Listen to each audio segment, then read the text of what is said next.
Lantorakutumang, son avis sur le remaniement gouvernemental. Lantorakutumang, député du 2e arrondissement, a livré son point de vue concernant la retouche gouvernementale après un an de mandat du président de la République.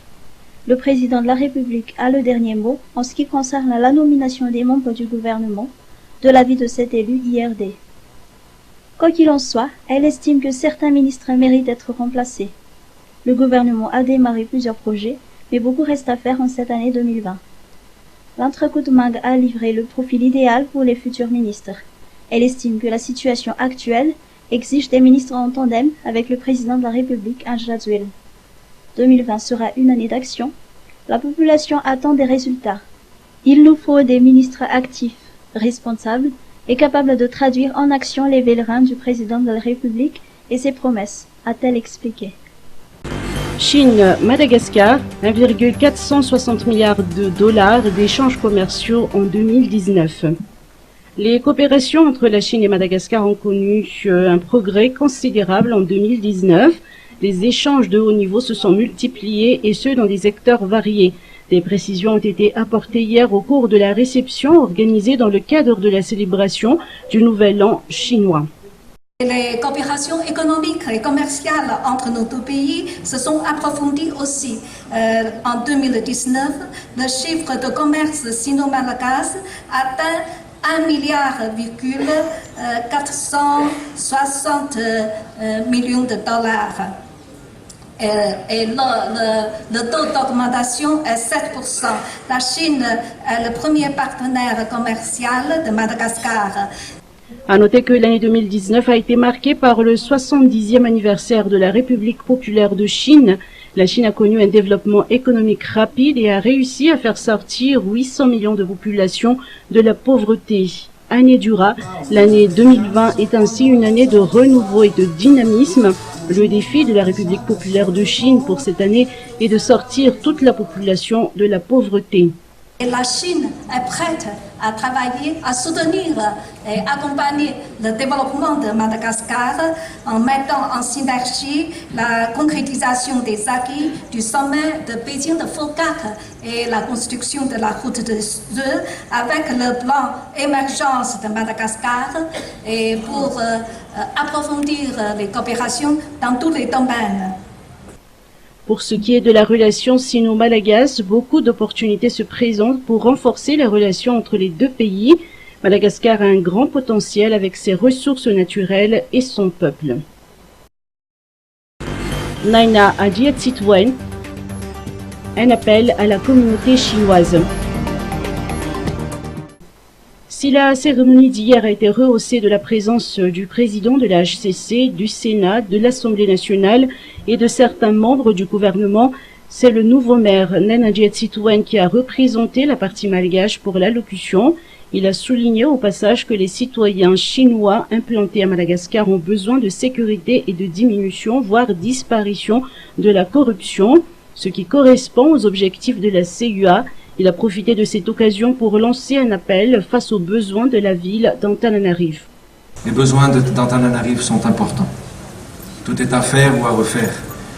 Et donc nous avons besoin de l'aide de tous.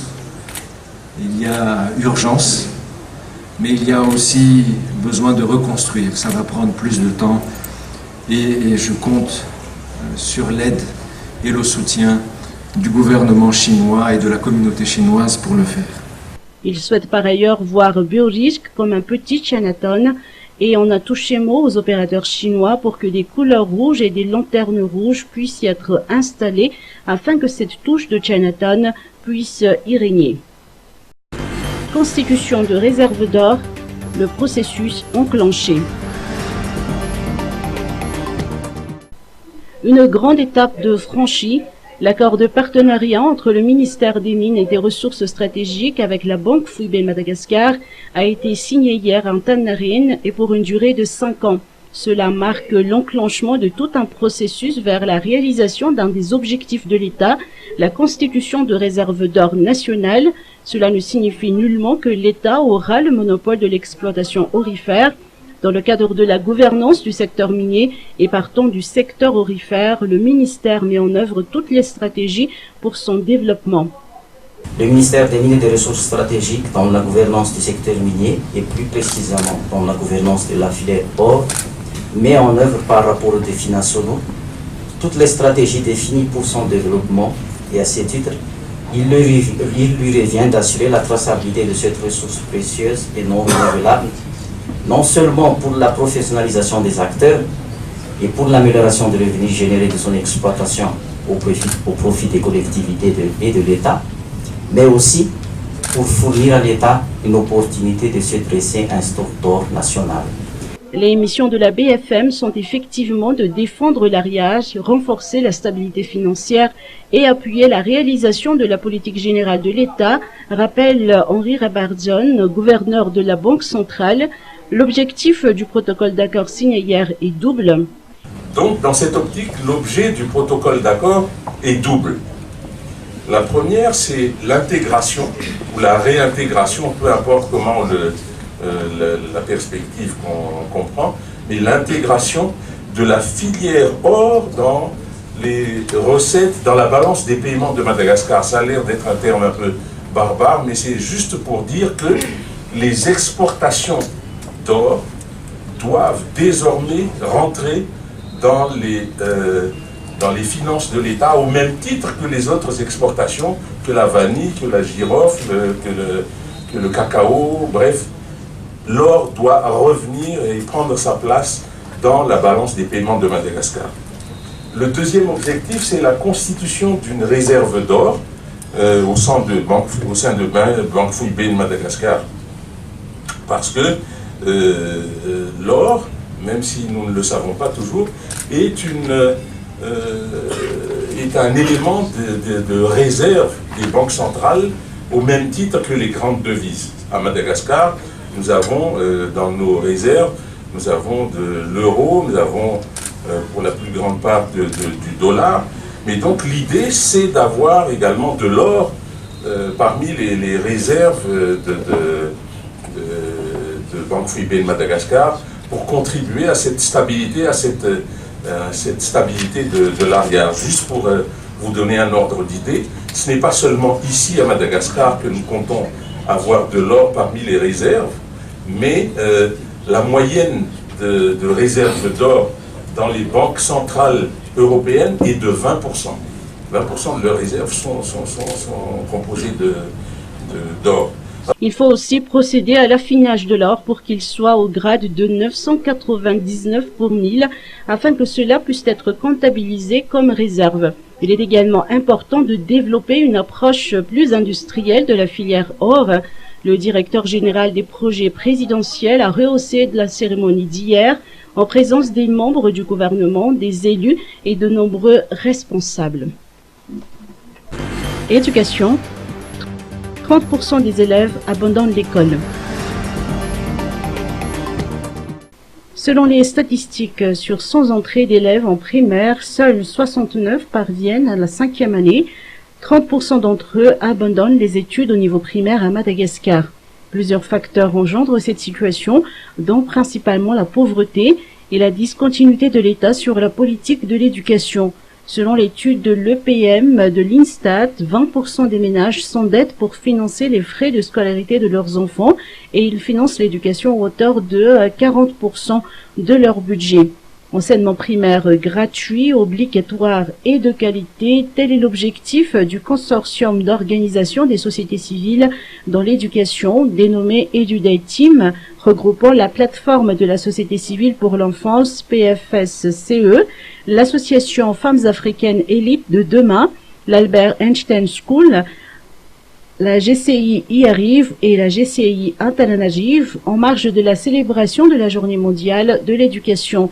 Cet objectif ne sera pas atteint sans l'engagement et l'effort de tous les acteurs concernés et notamment l'État.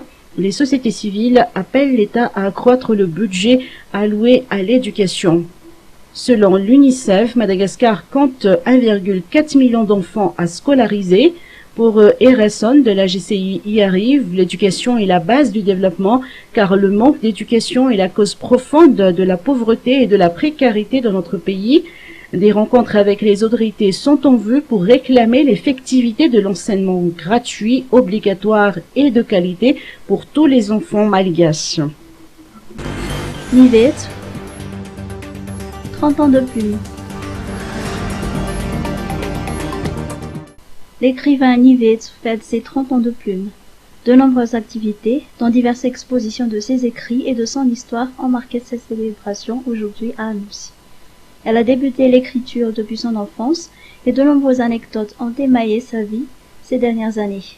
Quelques contenus de ses récits reflètent des faits de société, mais la plupart d'entre eux parlent de sa vie personnelle selon ses précisions.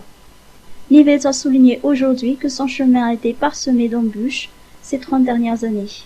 Les difficultés résident dans la publication des livres qui s'avèrent très coûteuses.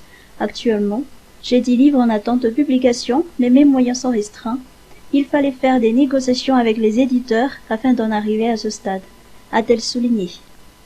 Ainsi, elle sensibilise les jeunes malgaches à aimer et à promouvoir la langue malgache, car la langue malgache est l'une de notre identité culturelle. Il faut la respecter. Les jeunes d'aujourd'hui ne respectent plus la littérature malgache à cause de l'avancée de la technologie, alors que la littérature malgache marque l'identité de notre pays. Ainsi, les jeunes ont intérêt à protéger la littérature malgache pour les futures générations, a-t-elle précisé. Nivet n'a pas manqué de préciser qu'elle ambitionne de publier ses œuvres dans les 30 prochaines années.